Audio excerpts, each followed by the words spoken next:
Bismillahir Rahmanir Rahim, alhamdulillahi rabbil alamin, wa salatu wa salamu ala khatimil anbiya wal mursalin, wa ala alihi wa sahbihi ajma'in.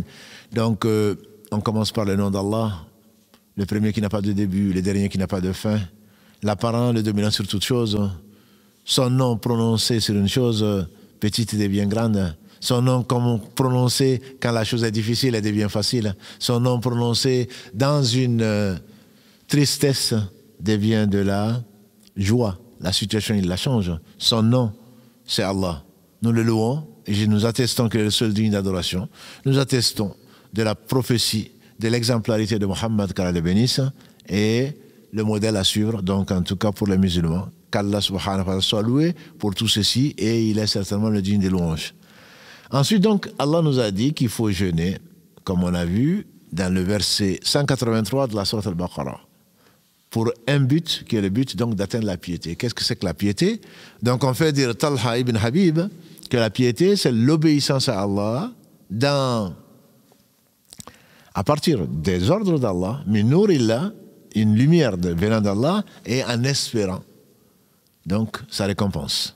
Et c'est d'éviter de lui désobéir parce qu'Allah n'a rien interdit que quelque chose où le mal l'emporte, ou si ce n'est pas du mal tout simplement, comme il a expliqué entre autres dans les versets en rapport avec l'interdiction de la boisson alcoolique. Et donc, à partir d'une révélation, min nourillah encore, et en craignant son châtiment. La taqwa, pour laquelle nous jeûnons, les Arabes, ils disent, ça vient c'est synonyme de wiqaya, c'est-à-dire, on met quelque chose, un bouclier entre soi et une chose. Donc on se protège. On se protège et c'est ce qu'on appelle la taqwa. Ça c'est d'un point de vue linguistique en arabe. Et on dit que Ubay ibn Ka'b, radiallahu ta'ala, qu'Allah l'agrée, ainsi que tous les compagnons du prophète sallam, a demandé à Omar. Il a demandé à Omar, Omar lui a demandé plutôt qu'est-ce que c'est que la taqwa. Il a dit, est-ce que tu as déjà marché dans un champ miné? Il a dit oui. Il a déjà marché dans un champ épineux, un chemin épineux. Il a dit oui.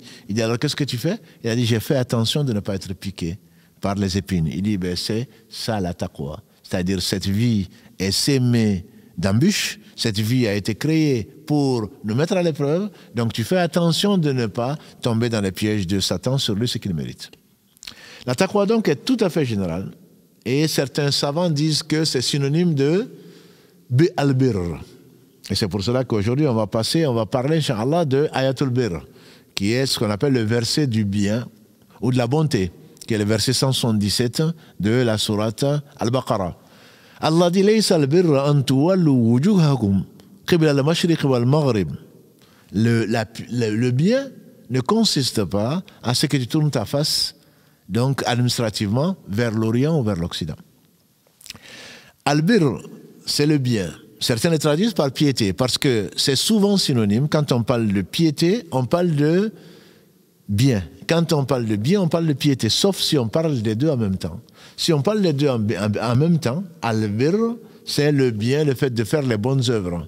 At-taqwa devient alors le fait de garder, de prendre donc ce bouclier pour se protéger contre l'interdiction, contre le mal.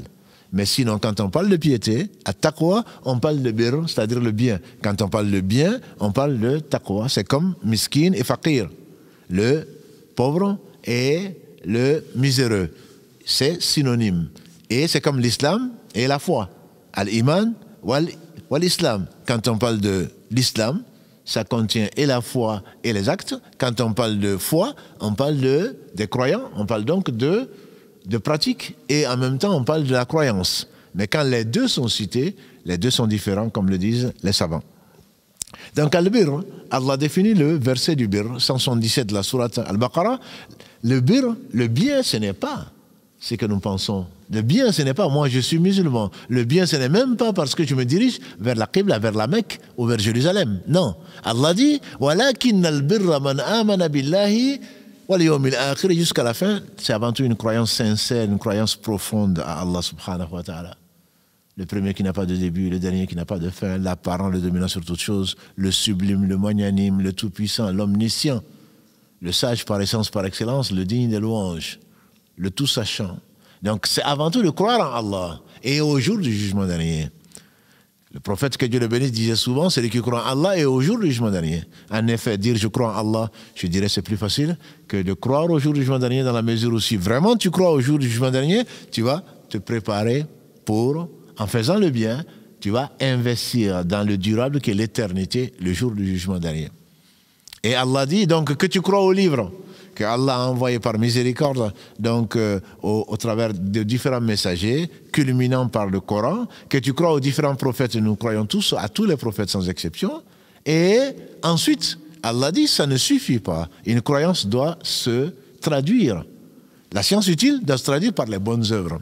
Souvent dans le Coran, Allah dit, Inna ladina amanu wa amilu salihat, ceux qui sont croyants et qui font des bonnes œuvres. Wal asr, dit Allah, par le temps, il jure par ce qu'il veut. Nous, on ne peut jurer que par lui, parce que c'est l'être le plus important. Allah dit, Wal asr, innal insana lafi khusrin, illa alladhina amanu wa amilu salihat. Il jure par ce qu'il veut, par le temps. L'homme est en perdition, sauf ceux qui croient. Ils sont en perdition, sauf ceux qui accompagnent leur foi par les bonnes œuvres, jusqu'à la fin des versets. Donc, ici, Allah dit, Amana billahi wal yawmil akhir wal malaika, aux anges, wal kitab wal nabiyyin, wa atal mala ala hubbihi, et que l'on donne, qu'on concrétise cette foi par quoi? Par le fait de donner ce que Allah nous a prêté. Atal mal, qu'on donne le bien ala hubbihi, alors qu'on en a besoin. Le prophète sallallahu alayhi wa sallam disait, la meilleure sadaqa, c'est celle que tu fais alors que tu es pauvre. Tu crains la pauvreté et tu es dans le besoin et pourtant tu prêtes à Allah. Man yuqridullaha qardan hasana. Qui est-ce qui va prêter à Allah d'un beau prêt? Et donc Allah, quand on prête, il le récompense de 10 à 700 fois. On dit que 700 fois, c'est le prêt d'argent. Donc, a'atal mal ala hubbihi dhawil qurba, et donc on va donner aux proches, on va donner aux pauvres, on va faire la prière, on va faire le jeûne, on va patienter dans la difficulté et en espérant d'Allah subhanahu wa ta'ala. Et Allah définit à la fin de ce verset, Al-Birr, il va dire Ulaika alladhina sadaqu, voilà les véridiques, Ulaika humul muttaqun, voilà donc les gens qui craignent Allah. Donc il dit subhanahu wa ta'ala, qui sont les croyants? C'est vraiment qui sont ceux qui sont, donc qui craignent Allah subhanahu wa ta'ala parce qu'ils le connaissent, c'est ceux qui mettent en pratique ce qu'il leur a été ordonné comme bien. Et il dit également dans la sourate Ali Imran, verset 133, وَسَارِعُوا إِلَى مَغْفِرَةٍ مِّن رَبِّكُمْ وَجَنَّةٍ أَرْضُهَا السَّمَاوَاتُ وَالْأَرْضُ أُعِدَّتْ لِلْمُتَّقِينَ. Précipitez-vous vers un paradis plus vaste que les cieux et qui a été réservé à qui? Aux croyants. Qui sont-ils? Alladhina yunfiquna fi sarra'i wa dharra, qui dépensent que ce soit dans l'aisance ou dans la difficulté. Wal kadhimin al-ghayz, qui a un bon comportement et qui se contrôle et qui évite d'être en colère. Wa afina anin-nas, et qui donc en réalité pardonne aux gens.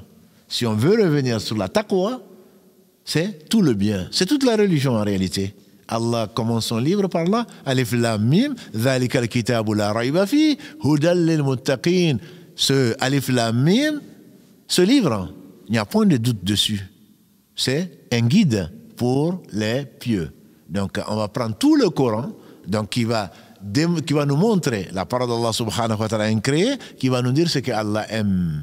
Et quels sont les croyants, et quels sont ceux qui ne sont pas croyants, et qu'est-ce qui nous attend, etc. Donc c'est la croyance profonde accompagnée, la taqwa, croyance profonde accompagnée par les bonnes actions, le birr, le bien en général, et par la taqwa, qui est le fait donc de se protéger, tel un bouclier de ce que Allah n'aime pas. Et Allah n'a rien ordonné, si ce n'est le meilleur. Allah n'a rien interdit, où le mal ne l'emporte pas sur le bien. Et ce Seigneur subhanahu wa ta'ala est le seul digne de louange. Et c'est la raison pour laquelle il ouvre son livre en disant Alhamdulillahi Rabbil Alamin.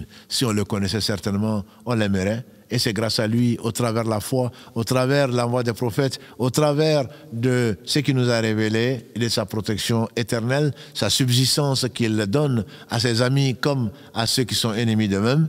On ne peut que le louer subhanahu wa ta'ala. Wassalamu alaikum wa rahmatullahi wa barakatuh.